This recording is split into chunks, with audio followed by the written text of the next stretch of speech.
stocks on Wall Street. Oh no, they're too powerful. Can't do that. Give you one more example of how change takes place from the bottom on up when people have courage. Give you an example.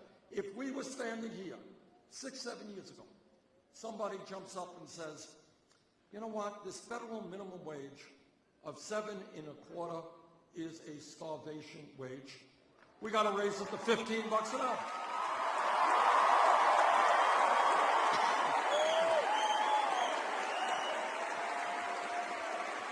Now, somebody said that 7 or 8 years ago, but people in the room would say, $15 an hour, you crazy? I mean, you're talking about doubling minimum wage. It's just too crazy an idea. It's too bold an idea. But then what happened is that all over this country, fast food workers went out on strike, and I've been pleased and honored to march with them.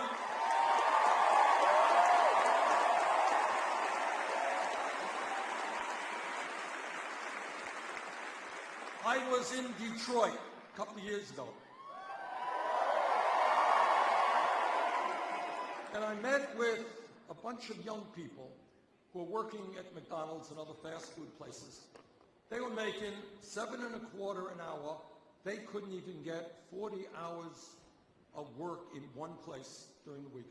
They have to work 20 hours here, 20 hours there, get on a bus, go someplace, get on a bus, go someplace else. And some of these people had kids trying to do the right thing. But what happened is because of the courage of fast food workers and the unions behind them, suddenly Seattle, Washington says, you know what? $15 an hour makes sense. San Francisco, Los Angeles.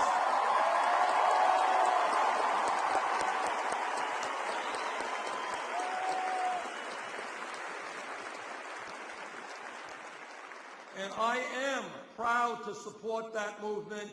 $15 an hour plus union representation.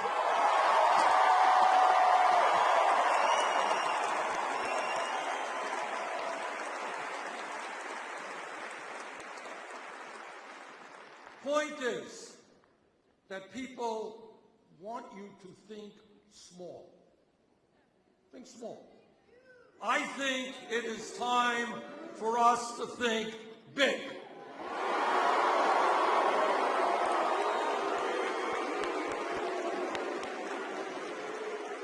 All right, you could think hugely.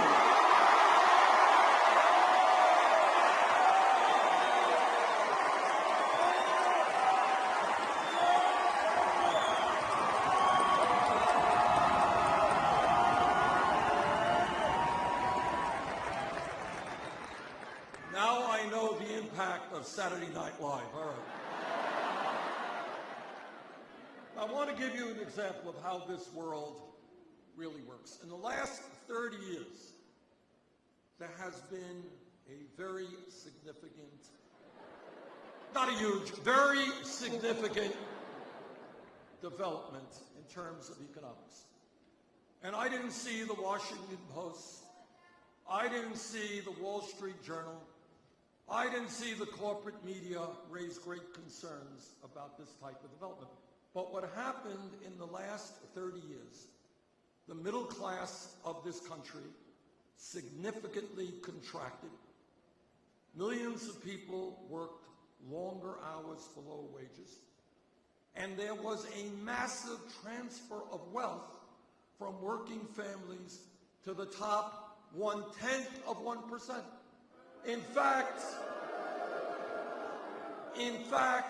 turns out that in the last 30 years, the top 0.1% saw a doubling of the wealth, percentage of wealth in this country that they own. Middle class becomes poorer, very, very wealthy become wealthier.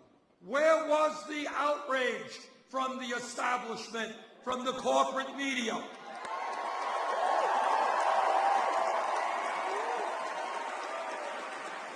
But somehow, when those of us stand up and say, give the middle class a break, Oh my God, what a terrible thing that is.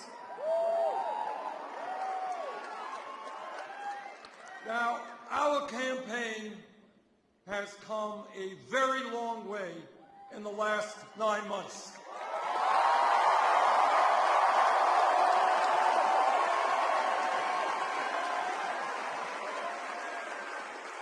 When we began, we were 50 points behind in the Iowa caucus. Didn't quite turn out that way.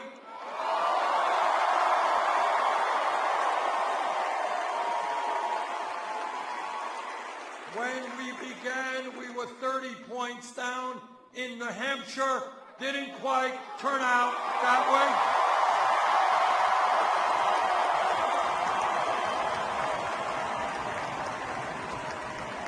When we began, we were way down in Michigan. It ain't going to turn out that way on election day.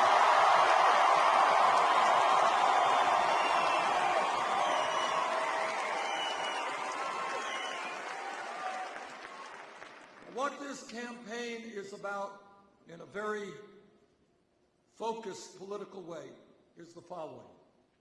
We do well and will always do well when turnout is large.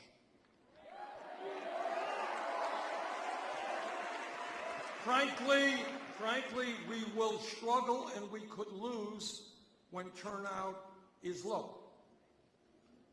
What the media tells us, not incorrectly, is that young people, well, you know, they're very busy. They're not really so engaged in the political process. Yeah, they may come out to a rally like today, but they're not going to come out to vote.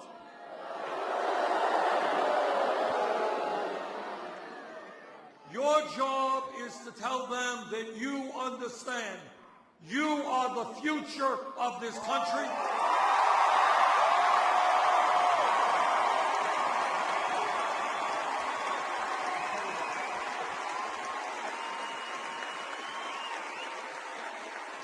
You are not going to stand aside while a handful of campaign contributors determine the future of America. You will be involved.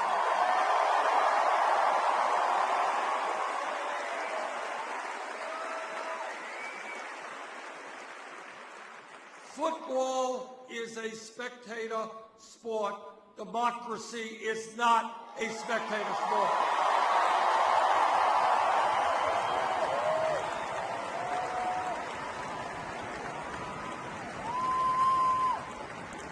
Your job in every creative way that you can think of is to determine and make certain that every American is actively involved in shaping the future of our country, not just the 1%.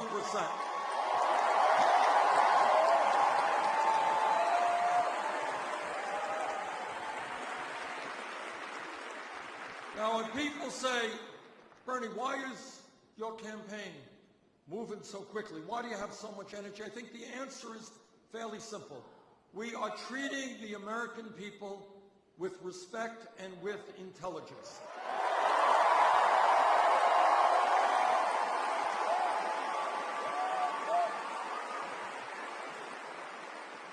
We are laying the real issues out on the table because as a nation, we cannot go forward unless we have the courage to look our problems straight in the face and then come up with real solutions.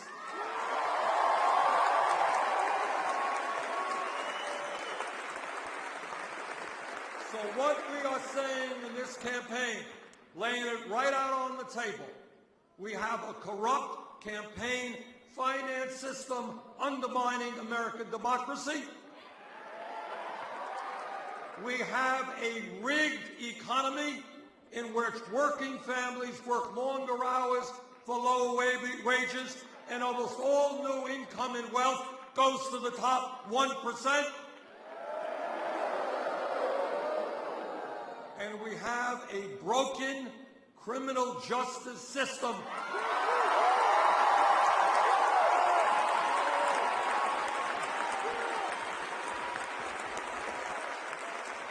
in which, unbelievably, in our great country, we have more people in jail than any other country on earth.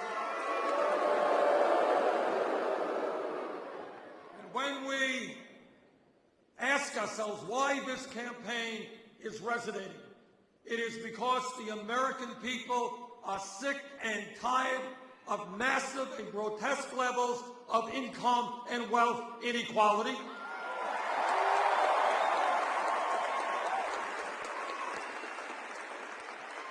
Every person in this country understands that it is not acceptable that the top 0.1% now owns almost as much wealth as the bottom 90%. That it is grotesque that the wealthiest 20 people now own more wealth than the bottom 150 million Americans, half of our people. That one family, the Walton family of Walmart, one family in America in 2016 now owns more wealth than the bottom 40%.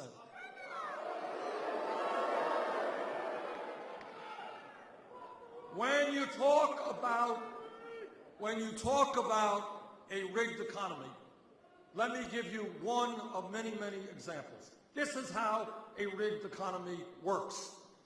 Walton family, wealthiest family in America. The people who work at Walmart, many thousands of them, are forced to go on food stamps, Medicaid, and subsidized housing because the wealthiest family in this country refuses to pay them a living wage. And what the rigged economy is about is the middle class pays higher taxes to provide the Medicaid, food stamps, and housing that the Walmart workers. I asked some economists a while back to do a study for me. Question, what is real youth unemployment for high school graduates, not dropouts, between 17 years of age and 20? Answer, kids are white, 33%. Kids are Latino, 36%. Kids are African American, 51%. Hey, yes, I can hear you. I'm going to turn In other words, we got millions of young people That's great. in this country, kids who graduated high school. They want to become adults. They want to get out in the real world. They want to earn some money. They want to start a career. They want to get out of their homes. They want to do what every young person wants to do. They can't find a job. And if anybody in this room thinks there is not a direct correlation between that human tragedy and another tragedy, which is that we have more people in jail today than any other country on earth, you would be mistaken.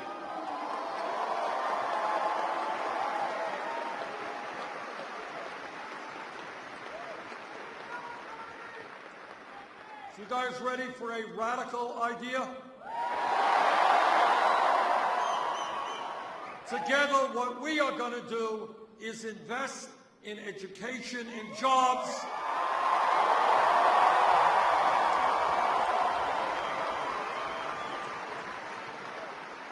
Not jails and incarceration.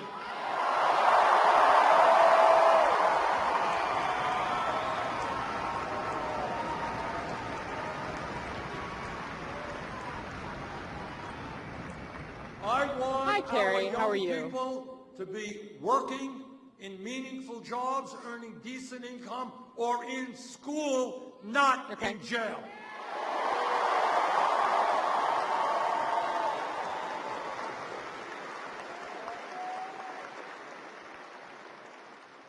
Now, we're in a political season, and you got the Sanders bump shot is when? Republican candidates running all over the country. Okay, cool. And they are very deeply concerned about family values. And I trust that every person in this room knows what Republicans mean when they talk about family values. And what they are saying, and it's important to say this over and over again, because I want every American to understand it. What Republicans are talking about is that no woman in this room, in this state, in this country, according to Republican ideology, has the right to control her own body. I disagree.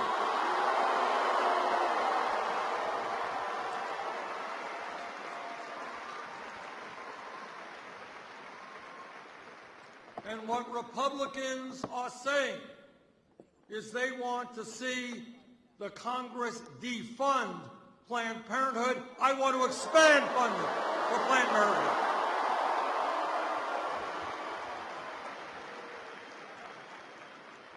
And what Republican family values are about are telling our LGBT brothers and sisters they do not have the right to be married. I disagree.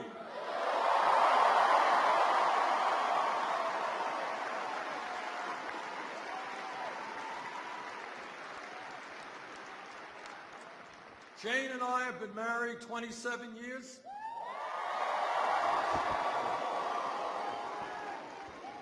We believe in family values, but not Republican family values. And when I talk about family values, I want everybody here to ask yourselves a very simple question. How does it happen that every major country on earth, how does it happen that virtually every impoverished country on earth has passed legislation guaranteeing paid family and medical leave, except the United States?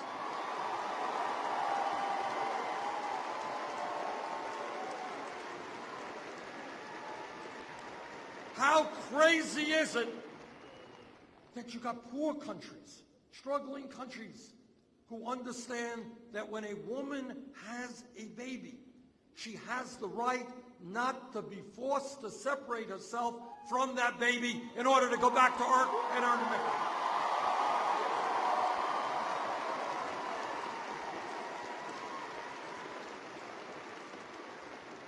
And that is why together we will join the rest of the world and guarantee 3 months paid family and medical leave.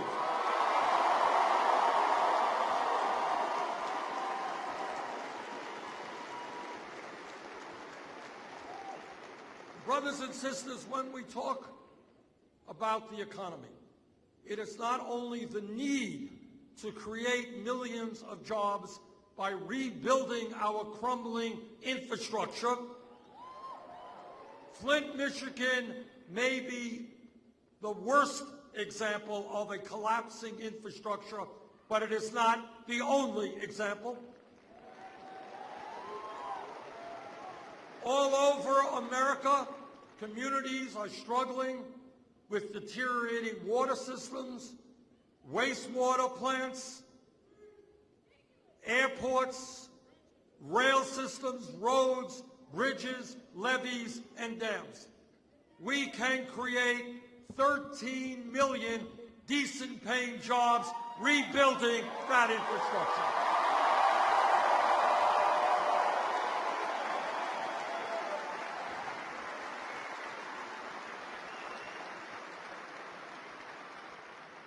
But it is not just about the need to create millions of good jobs. It is not just about the need to hire teachers, not fire teachers.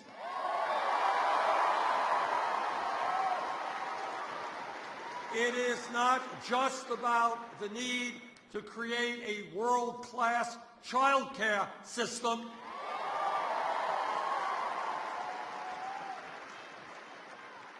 It is also about the need to stop the loss of millions of good-paying jobs because of disastrous trade policies.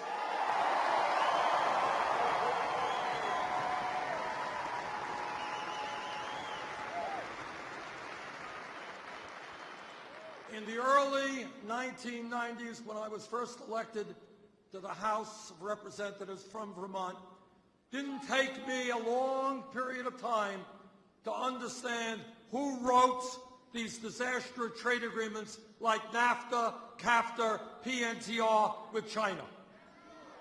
I understood that corporate America wrote those trade agreements, that the goal of those trade agreements was to throw American workers out on the street, go to low-wage countries, and bring those products back into America.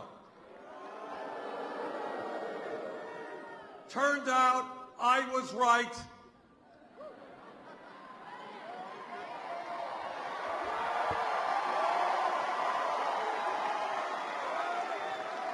Turns out that NAFTA and CAFTA and PNTR with China have cost us millions and millions of decent-paying jobs.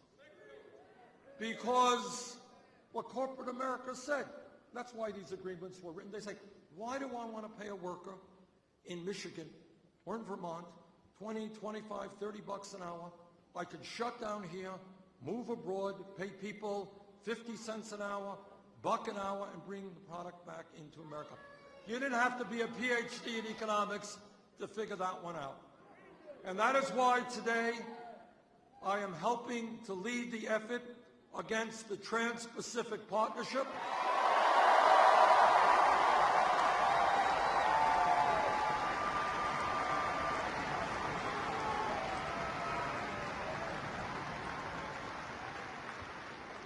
And why I believe we have got to fundamentally rewrite our trade policies. That's right, Cameron. We are at the Convocation Center here on Eastern Michigan University's campus. This arena holds 9,500 people. Almost all the seats are full, and you can also see that. But corporate America has got to start investing in this country, not just in China.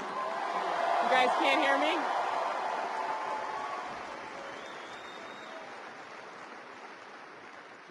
I'm here. When What's we up? talk about a rigged economy, I think It's not us. We're going out. Bring together all of the elements in one short story. And that is, as some of you know, about 3 weeks ago, Goldman Sachs, one of the large financial institutions. It's obviously my fault. Every single time we've done anything. You know about Goldman Sachs. All right. Goldman Sachs was one of Hi, George. the You're good? major financial institutions on Wall Street whose greed and recklessness am I back up now? and illegal behavior drove this country and cheating the American people. $5 billion settlement are helping to destroy the American economy. Point number two, important to understand. When you talk about power in America, that's what we are talking about. When you talk about the power of Wall Street, understand that in the last 20 It's like we've. Goldman Sachs alone, one financial institution, provided two The other day, when we were doing nightly, and someone in New York was sending me the nightly IFB and the MSNBC PL. So like, I'm like, no, I was like, hey guys, I'm hearing like 7 TV programs. And they were like, we have no idea what's going on. Did you just pull it? What's that? I was quote, they picked it like right in I would love to like spend some time in campaign finance contributions, campaign contributions, and speaking to the candidates across the political. 1, 2, 3, 4, 5, 6, 7, 8, 9, 10. Better? I feel like my day today has been like a comedy of errors. And makes people so angry at what goes on in America today. Today, some kid in Michigan gets picked up. 1, 2, 3, 4, 5, 6, 7, 8. What's he saying? That No, kid he's asking us about will have a police record for his entire life, which, by the way, will impact his life, making it harder for him to get a job and do other things in his life. Kid gets a police record for possessing marijuana. But if you are an executive on Wall Street whose illegal behavior destroyed the economy, you get an increase in your salary.